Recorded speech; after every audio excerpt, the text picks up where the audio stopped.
Hey all, this is Eucep again, and today I'm going to have a look at 3 new SD Gundam which I've built. These would be the, and I have to look it up again, Shin Toutaku Zaku, the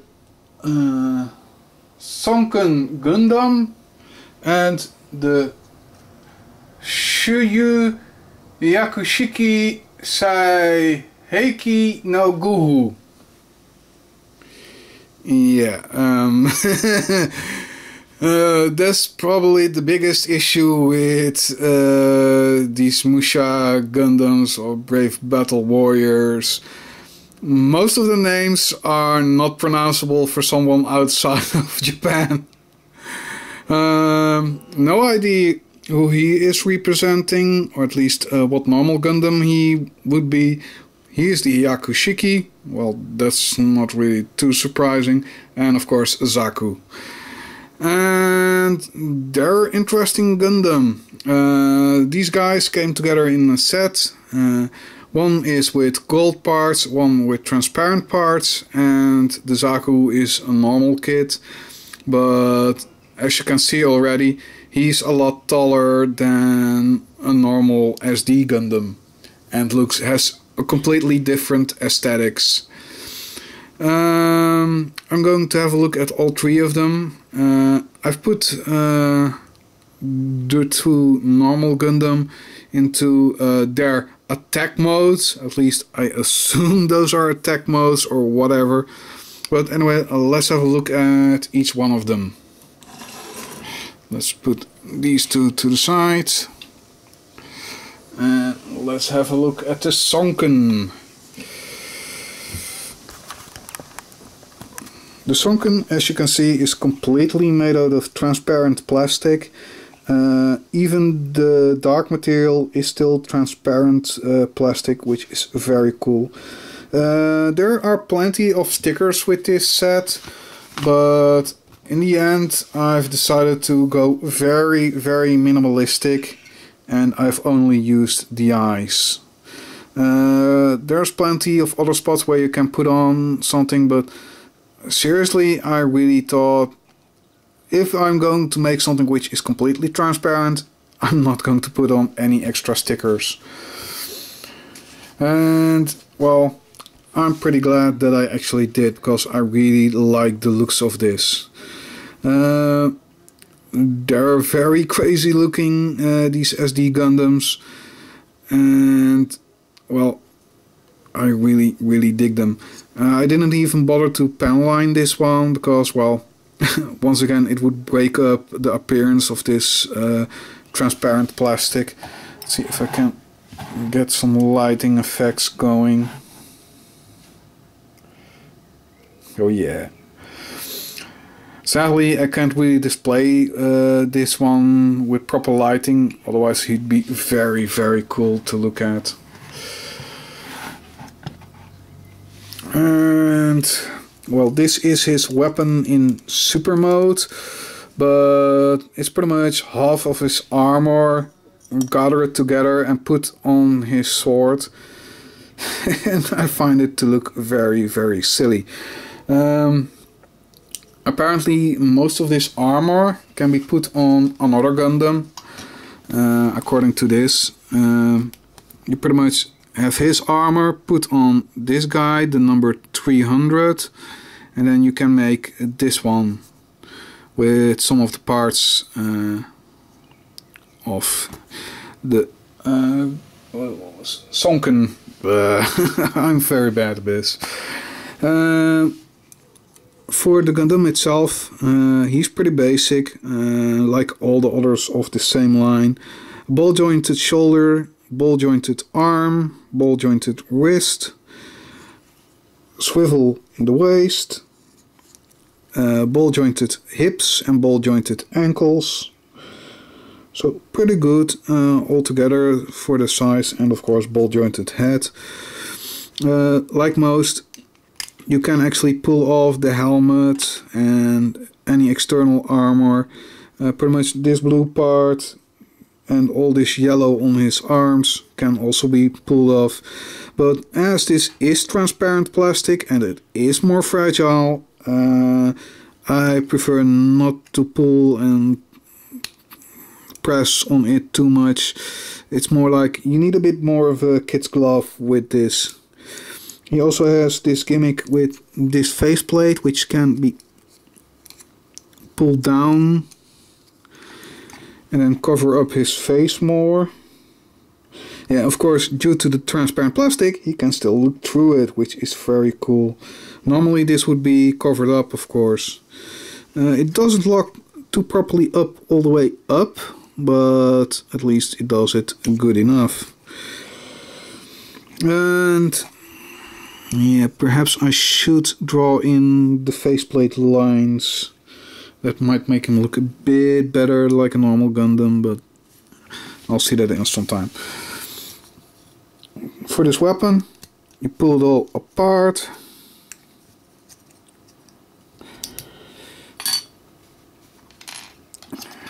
There's plenty of parts which you need to pull off.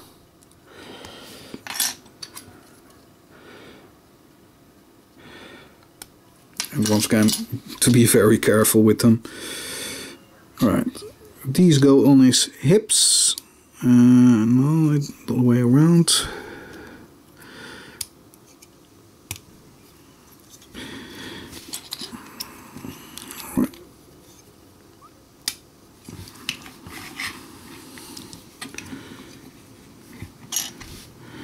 The sword, fold out. This hand is actually shaped to keep the sword under an angle. You can put it a bit more upright, but it's nice that it actually can keep it under an angle. There are holes on the top of this hand, but due to the way the plastic is, at least you don't notice it. This part clips onto the face. And this is the most scary because you have to pull it apart to get it into place properly. These then click onto the existing shoulder, wrong one, at least, it doesn't matter there. This part has to come out.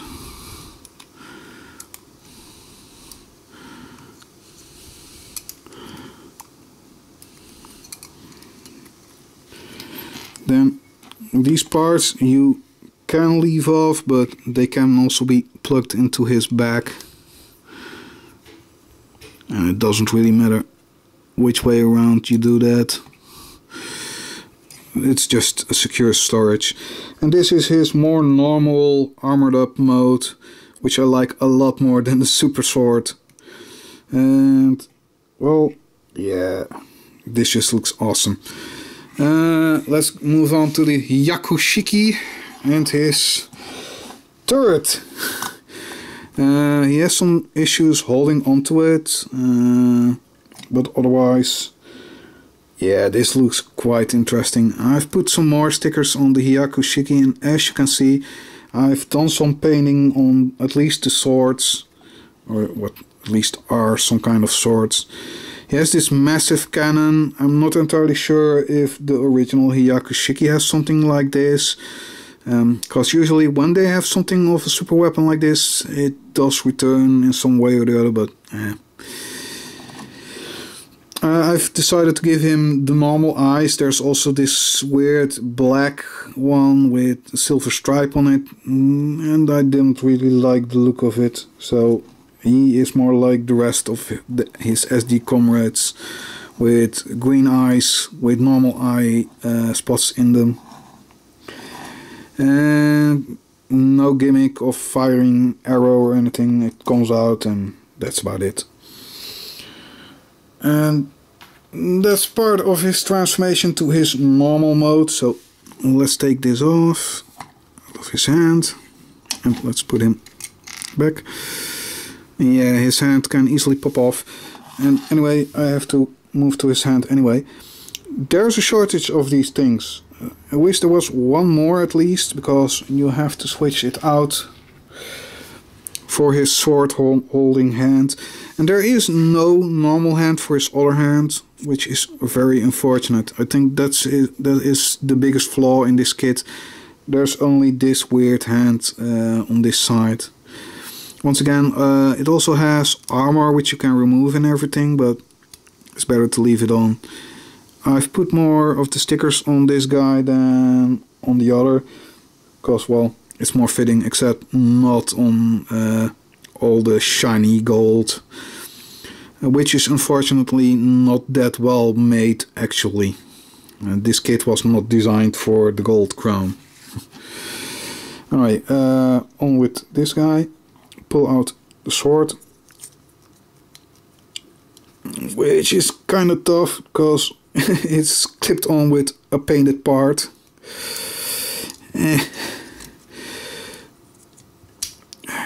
Finally. Right. Yeah, his sword. It's not the neatest paint job, especially with the red, but from a distance at least it looks passable for my painting skills.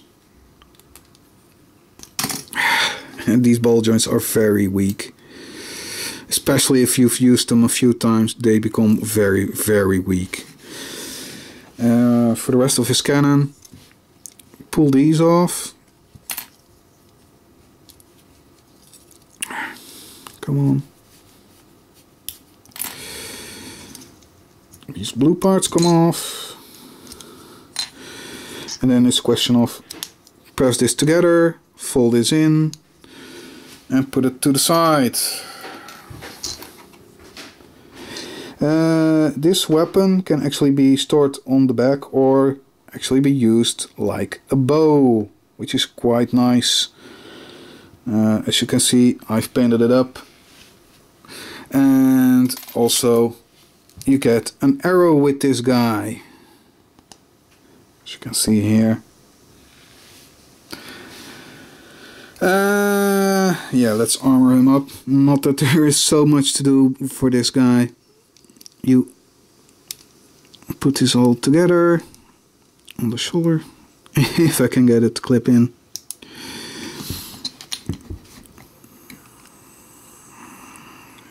This side.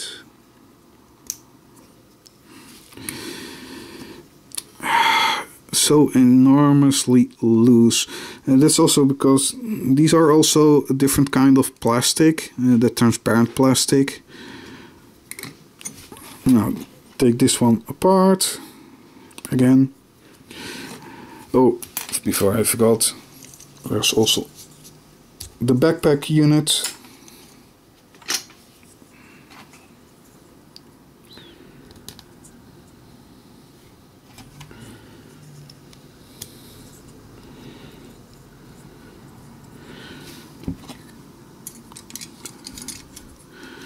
And then it connects onto his back.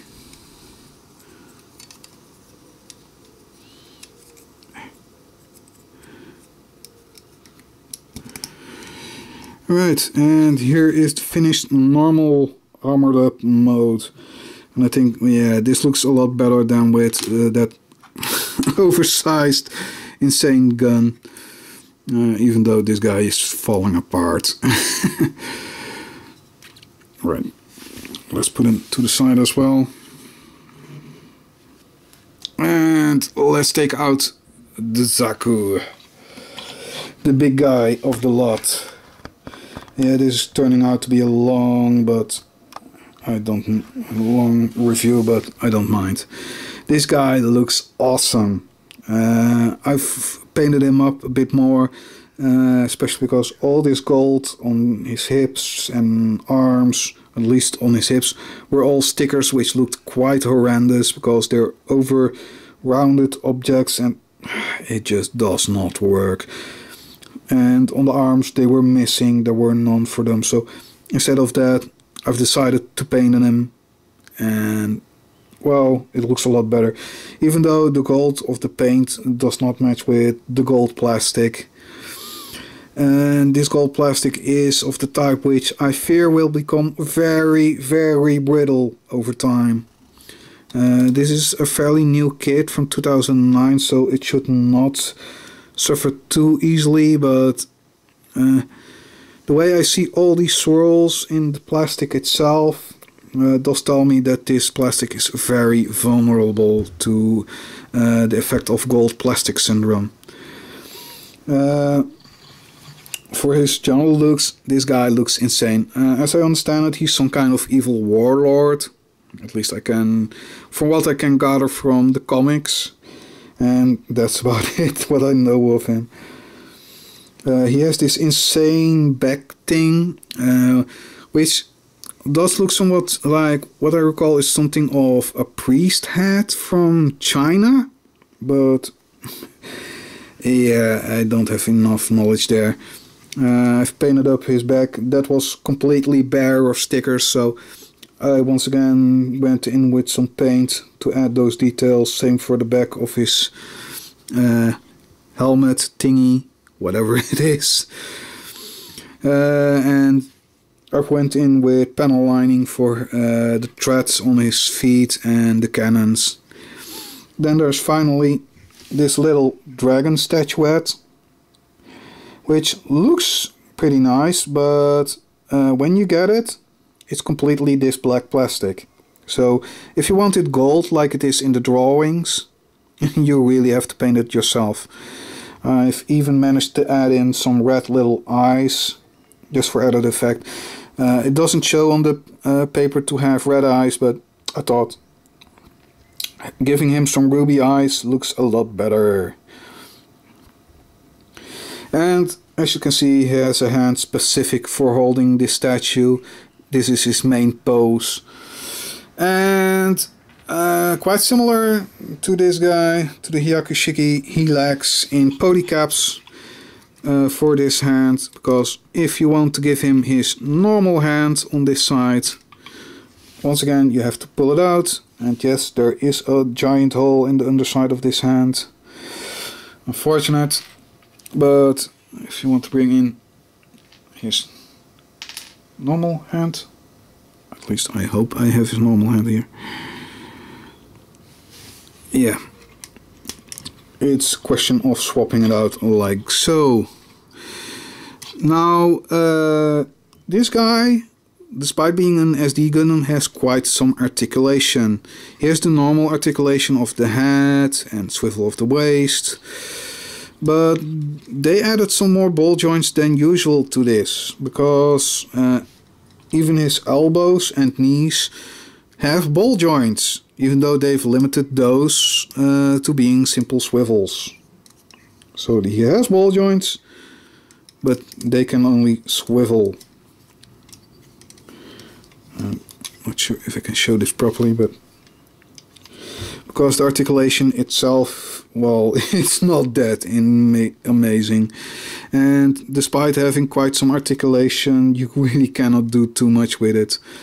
Especially since his feet are very limited. They're ball jointed, but once again, very limited. This is about as much as you can move them. Still, it allows for at least some dynamic posing, but not too terribly much. And he does have a special attack like most SD Gundams have, because these things on his side, they aren't just for toys. He even has some swivels in his shoulders, so his arms can more easily come out.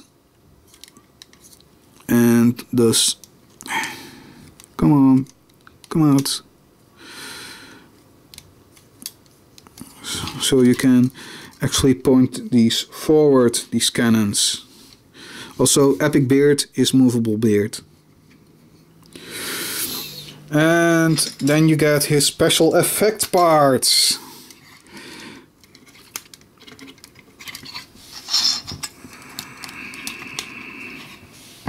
Yeah. I really wish they weren't as hollow as they are, but for effect, yeah, that's a dead Hyakushiki. I really do like this one. Of the three I have, and the other two were 2-pack, I still recommend this guy the most, because he looks so unusual. He is the most epic weapons up. He just looks awesome. And yeah, I can highly recommend getting this. I have to look again. Shin Toutaku Zaku. And well, I got him for 700 yen or $7. And that's quite much what he's worth. Anyway, thank you all for watching. This was Eucep. See you next time.